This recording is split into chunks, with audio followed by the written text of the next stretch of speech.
j'espère que vous allez bien. On se retrouve pour une vidéo FAQ. Donc je vous avais demandé sur YouTube et sur Instagram de me poser des questions pour la vidéo. J'ai sélectionné les questions les plus posées et je vais y répondre dans cette vidéo tout en faisant une journée dans mon assiette parce que je sais que vous adorez ce format. Oui, j'ai toujours ma banderole bonne année accrochée au mur derrière. Je pense que je vais l'enlever fin janvier avec le sapin. Mais sinon, je vais m'installer et répondre à la première question. La première question qu'on m'a le plus posée, c'est quel est ton objectif? Quels sont tes objectifs? Quels sont tes futurs objectifs? J'ai parlé de mes objectifs physiques dans une vidéo récente que je vous mets juste ici, mais je vais en reparler ici vite fait. Mes futurs objectifs physiques, c'est de faire une perte de gras à partir du mois de février, donc je sais pas si ça sera début février, mi-février ou fin février. Ça sera de faire une petite perte de gras parce que, comme je vous l'avais dit dans une vidéo, là ça fait plus d'un an que je n'ai pas fait de déficit calorique, donc que j'ai pu avoir toute l'énergie nécessaire pour tout donner aux entraînements et prendre de la masse musculaire. Aujourd'hui, j'estime que j'ai atteint une bonne maturité musculaire qui fait que faire une perte de gras aurait un sens quoi, parce que beaucoup souhaitent faire des sèches etc alors qu'ils ont à peine commencé la muscu, ils n'ont pas acquis de maturité musculaire. Bien sûr je parle des cas hors surpoids, hein. Je parle pour des gens qui ont l'IMC normal voire faible, mais là ouais ça fait 7 ans que je fais de la musculation, là cette année c'est une année où j'ai énormément progressé, j'ai énormément pris, notamment au niveau des épaules, au niveau des cuisses, et donc j'ai envie de me lancer le défi de faire une perte de gras, surtout qu'aujourd'hui dans le programme Grow and Get Fit il y a vraiment tous les outils pour faire une perte de gras plus facilement, notamment le e-book de recettes avec tous les outils nécessaires pour faire son plan alimentaire. Et donc ça m'aidera beaucoup pour faire ma perte de gras parce que je ne souhaite pas compter toutes mes calories sur une appli tous les jours. Je pense que je vais fonctionner avec des plans alimentaires que je me ferai avec mon e-book de recettes. Donc voilà pour mes objectifs physiques. Après, objectifs pro au niveau de mes réseaux sociaux. Mon objectif ça serait de développer un petit peu plus mes réseaux sociaux pour toucher un petit peu plus de monde. Je souhaiterais également proposer des services de coaching individuel parce qu'aujourd'hui je propose un programme mais ce n'est pas un coaching individuel. Disons que c'est une bonne alternative pour les gens qui ont envie d'avoir tous les outils pour être autonomes, qui n'ont pas forcément envie de se faire suivre ou qui n'ont tout simplement pas le budget de prendre un coaching parce que ça coûte quand même très cher un coaching. Je vous en avais déjà parlé en plus je crois en 2022, je vous avais dit que je proposerais ça sûrement pour début 2023. Je proposerai ça en 2023 mais pas maintenant, ça sera plutôt fin 2023. J'espère à partir de la rentrée de septembre, ça serait top. Mais avant j'ai d'autres projets à faire, je vous en parle pas encore, je vais pas vous en parler tout de suite. Mais j'ai ces autres projets à faire et ensuite je pourrai commencer le coaching individuel. Autre question qu'on m'a posée plusieurs fois, quelles sont tes résolutions pour 2023? La seule résolution, enfin je considère pas vraiment ça comme une résolution mais plutôt comme un défi que je me suis lancé pour 2023, c'est de savoir faire le grand écart. Depuis le 2 janvier, je suis tous les jours une routine grand écart. Je vous en avais parlé dans ma dernière vidéo, une semaine dans mon assiette, parce que c'est là que j'ai commencé le défi. Je fais la routine grand écart latéral de Shastas, je vous mets le lien ici. Et donc je fais ça tous les jours. Aujourd'hui, le jour où je tourne la vidéo, on est mercredi 11 janvier, je suis au 10e jour. Je ferai une vidéo au bout de 30 jours pour mon évolution. Mais sinon, j'ai pas de nouvelles résolutions que j'ai prises. En termes de mode de vie sain, je fais déjà plein de choses. Je vais marcher quasiment tous les jours. Je fais 4 séances de sport par semaine. Je m'hydrate suffisamment. Je dors suffisamment. Je mange équilibré en me faisant plaisir. J'estime que j'ai pas grand chose à améliorer. Enfin, il y a toujours des pistes d'amélioration si vous voulez, mais je cherche pas non plus à être la fille parfaite. En tout cas, n'hésitez pas à me dire en commentaire, vous, si vous avez pris des bonnes résolutions et de quoi il s'agit. On se retrouve pour le lunch, ça sera surgelé aujourd'hui. Faut que je vide un peu mon congélateur parce que j'ai plein de trucs que j'ai depuis super longtemps comme ça, des épinards et des pommes de terre que j'ai à peine utilisées. Donc en féculent, on aura des pommes de terre que je vais faire à la poêle, on aura des épinards que je vais faire à la poêle également, et en protéines, je vais me faire des œufs durs. Let's go! Alors voici mon repas du coup, on a un mélange de pommes de terre, d'épinards et 2 œufs durs tout simplement. Donc il n'y a pas de sauce, il n'y a rien, ça va être un peu sec. Mais tant pis, j'ai faim, donc même si c'est pas ouf, je vais forcément apprécier. C'est vrai que les épinards surgelés comme ça, c'est pas ouf. Les épinards frais, cuits à l'eau, c'est super bon. Même nature, par contre, surgelés, c'est pas ouf. Du coup, je vais en profiter pour répondre à la troisième question qui est revenue plusieurs fois. As-tu des conseils pour débuter à la salle? Le meilleur conseil que je pourrais vous donner pour débuter à la salle, c'est de pas y aller à l'aveugle. Déjà, soyez guidés donc soit grâce à un ou une coach présent dans la salle. De nombreuses salles de sport ont des salariés éducateurs sportifs qui sont là pour guider les adhérents, c'est leur job. Donc dans un premier temps, allez voir ces personnes. Il y en a même qui font des programmes sans payer de frais supplémentaires. En général, c'est compris dans l'abonnement de la salle. Enfin, en tout cas, moi, dans ma salle, ça se passe comme ça. N'hésitez pas à aller voir ces personnes-là. Dans les salles low cost, genre Basic Fit, Fitness Park, je sais pas si les coachs présents font des programmes et si c'est compris dans l'abonnement. Pour être guidé, vous pouvez également prendre un coach à distance, tout simplement. Quelqu'un qui va vous faire votre programme à distance, tout vous envoyer. Bémol, c'est que ça représente un budget. Donc vous avez sinon une autre alternative, prendre un programme déjà fait, donc il y a plein de personnes qui sont super, qui proposent des programmes. Moi je pense également aux applications, par exemple celle de Sissimua ou celle de Justine Galis. Vous avez encore celle de Caroline Rowe. Il y a énormément aujourd'hui d'influenceurs fitness qui proposent leur programme en salle de sport, donc ça vous permet d'avoir une ligne directrice, d'être guidé, de savoir ce que vous faites, et en général les programmes sont accompagnés de vidéos où les exercices sont bien expliqués justement pour pouvoir apprendre à les faire. Je vous parle des programmes des autres, mais j'ai également mon programme Grow and Get Fit que j'ai conçu justement en me mettant à ma place dans le passé lorsque j'ai commencé et que je faisais n'importe quoi parce que j'étais pas guidée. Donc voilà, vous avez l'embarras du choix en ligne via les influenceurs fitness et les coachs sportifs qui proposent des programmes en ligne. Vous avez vraiment l'embarras du choix. Donc voilà, en tout cas moi je vous conseille mon programme. Surtout qu'il est en promo en ce moment, je fais que de vous le dire dans chaque vidéo parce que c'est vraiment une promo qui vaut le coup. Vous avez 50 € de réduction. Le programme à la base coûte 147 €.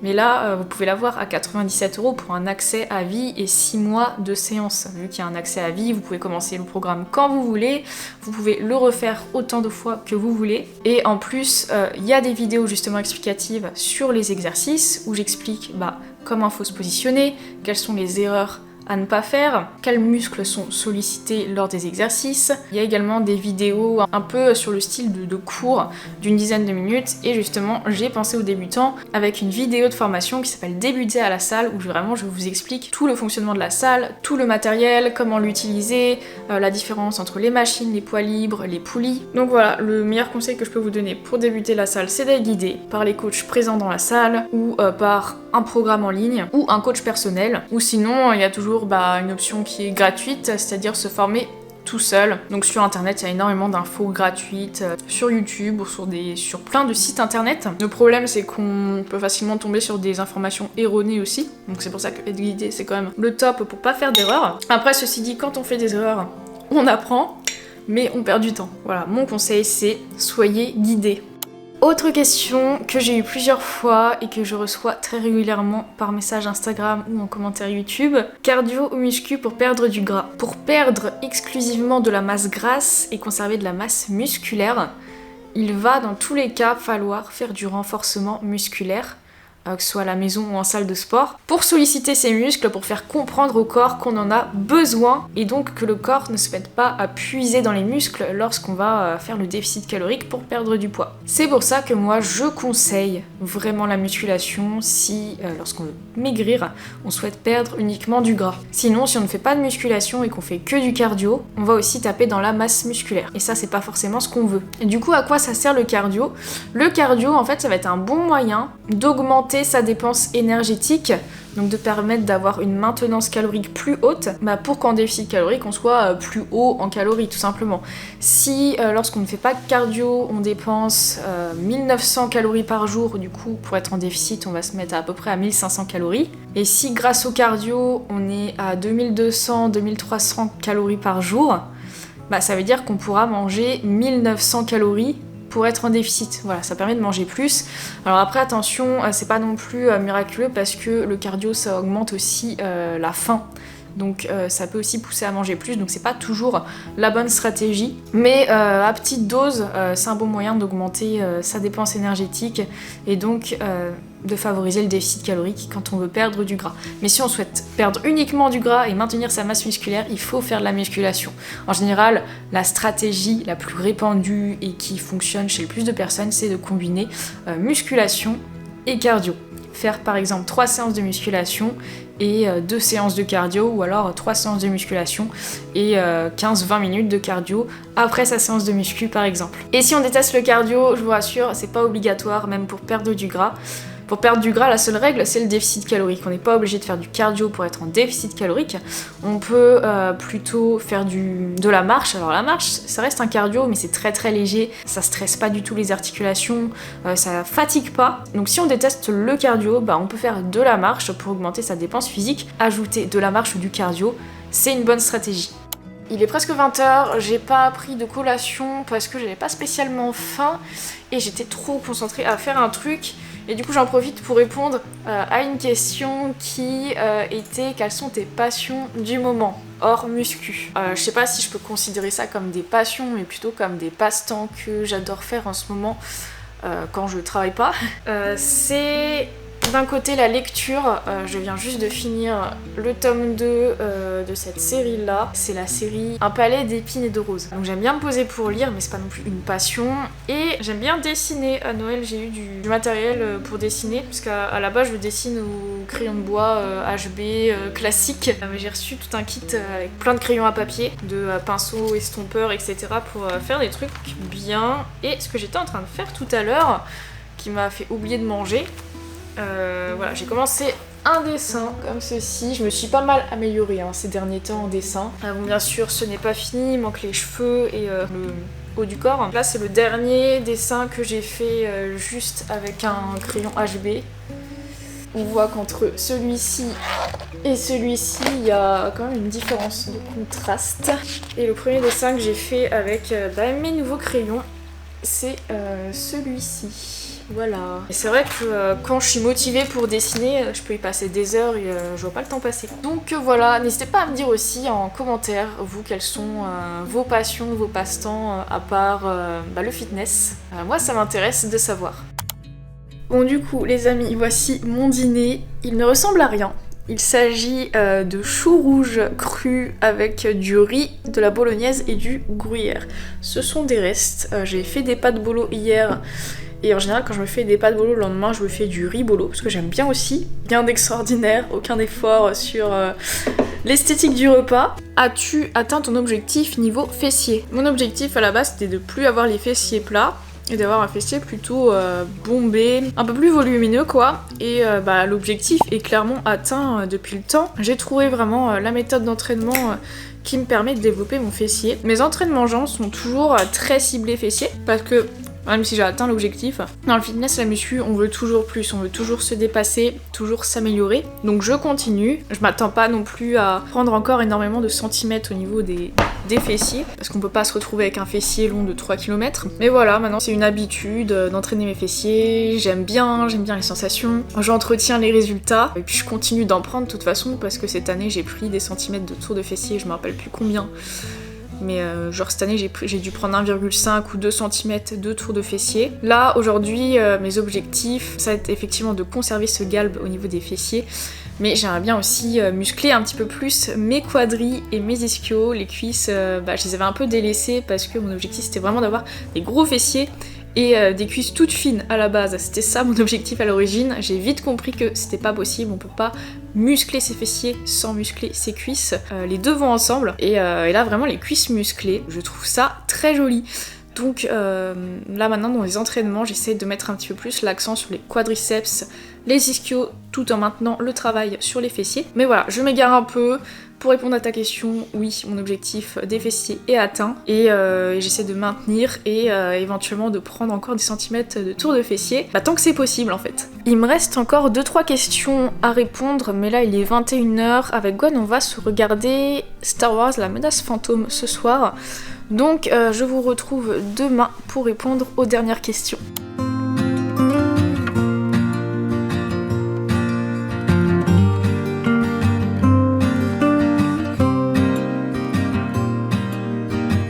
Ce matin, Petit déj que vous connaissez bien, fromage blanc, ouais, muesli, banane. Je vais répondre à une question qui est intéressante, qui était: que pensent tes proches de ton évolution, que tu sois connu? Je mets des grosses guillemets à connu parce que je ne suis pas connue, les amis. Certes, j'ai une petite communauté sur Instagram et YouTube, mais je suis pas connue au point de me faire reconnaître dans la rue ou quoi.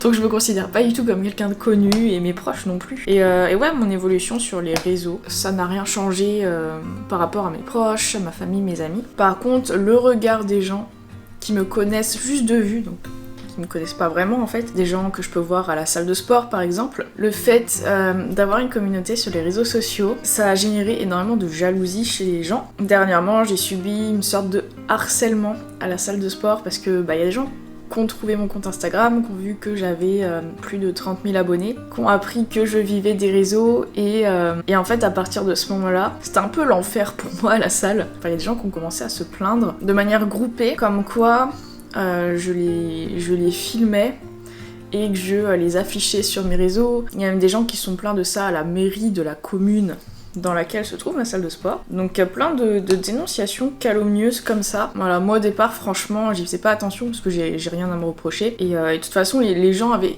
genre aucune preuve de ce qu'ils disaient parce que ce qu'ils dénonçaient était complètement faux.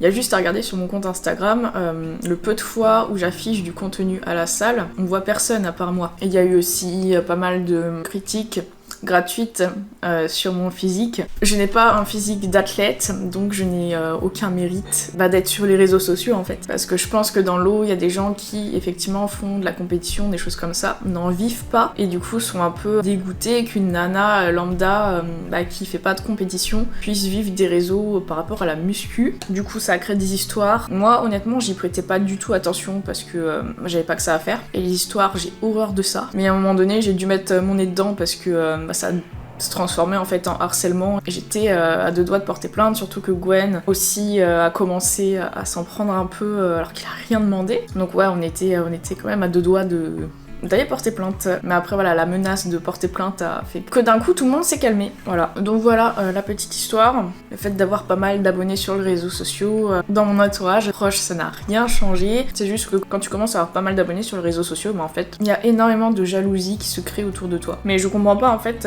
comment on peut être jaloux de ça. Je pense que les gens s'imaginent que je reste chez moi à rien faire, à juste me prendre un selfie et à gagner un max d'argent, alors que c'est pas vraiment ça. Et si c'est si facile, j'ai envie de dire aux gens, allez-y, pourquoi vous le faites pas alors? Donc voilà, j'ai profité de cette question pour faire une petite story time. Donc je finis de manger et ensuite je répondrai à la dernière question de la FAQ. Une dernière question qu'on m'a posée plusieurs fois et qu'on me pose très souvent, c'est comment répartir ses calories sur la journée. En fait, les questions qu'on me pose la plupart du temps, c'est est-ce que si je mange mes besoins caloriques, mais que je mange plus de calories le soir que le midi, est-ce que ça change quelque chose? En gros, c'est plutôt ça les questions, mais je les résume à comment répartir son total calorique sur la journée. En fait, vous le répartissez comme vous voulez, votre total calorique. Vous pouvez très bien manger plus le soir si vous avez plus d'appétit le soir et moins le midi et au petit-déj, tout en respectant votre total calorique. En fait, peu importe à quelle heure vous faites votre plus gros repas, tant que vous êtes dans vos besoins caloriques, vous ne prendrez pas de poids en fait. Idem si vous êtes en déficit calorique, même si votre plus gros repas c'est le soir, si au total sur la journée vous êtes en déficit calorique, vous allez perdre du poids. Idem avec la prise de masse, si vous êtes en surplus calorique, peu importe où se trouve votre plus gros repas, vous prendrez du poids. C'est vraiment le total sur 24 heures, même plutôt sur la moyenne sur une semaine qui compte. Donc on s'en fiche en fait à quelle heure vous faites votre repas le plus léger ou le repas le plus calorique. En fait, il y a une grosse idée reçue à laquelle j'ai cru pendant très longtemps, le fameux proverbe le matin, petit-déj de roi, le midi, déjeuner de prince, et le soir, dîner de pauvre, un truc comme ça. Parce que, soi-disant, le soir, il faudrait manger léger, parce qu'ensuite, on dort, on se dépense pas, toute cette nourriture va être stockée. Déjà, faut comprendre que la nuit, on dépense des calories en permanence. Le simple fait que le cœur batte, que l'on respire, que les organes fonctionnent, que le sang circule, etc. On dépense des calories. À ça, faut ajouter aussi tout ce qui est récupération, si on fait du sport, réparation des cellules, etc. La division cellulaire, qui se passe en permanence dans le corps, bah ça demande de l'énergie, donc des calories. Donc en fait, c'est pas parce qu'on dort qu'on va d'un coup plus dépenser de calories et qu'on n'a pas besoin de manger, c'est faux. Faut pas du tout raisonner comme ça. Ce qu'il faut voir, c'est votre total sur 24 heures, ou alors votre moyenne sur une semaine, ce qui fait qu'il peut aussi y avoir des jours où vous mangez plus de calories, des jours où vous mangez moins de calories, tant que votre moyenne sur la semaine correspond à votre objectif. Ça fonctionne aussi. Donc voilà, faut pas se prendre la tête, faut vraiment faire en fonction de ce qu'on préfère. Il y a des gens qui préféreront manger le soir et beaucoup le matin. Il y a des gens qui n'auront pas faim le matin et qui auront très faim le soir et qui mettront la moitié de leurs calories le soir, par exemple. Moi, je sais que je préfère manger plus le soir que le matin et le midi. Donc voilà, j'espère que ma réponse à cette question était claire. Bon et bien voilà les amis pour cette FAQ, une journée dans mon assiette. J'espère que j'aurai répondu à vos questions. Bon certes il y avait énormément de questions comme d'habitude, vous m'en posez beaucoup et je vous remercie. Comme ça me laisse le choix et ça me permet de synthétiser on va dire les questions les plus posées comme j'ai fait dans cette vidéo. N'oubliez pas de liker la vidéo, de laisser un commentaire et de vous abonner. Et on se retrouve très bientôt pour une prochaine vidéo.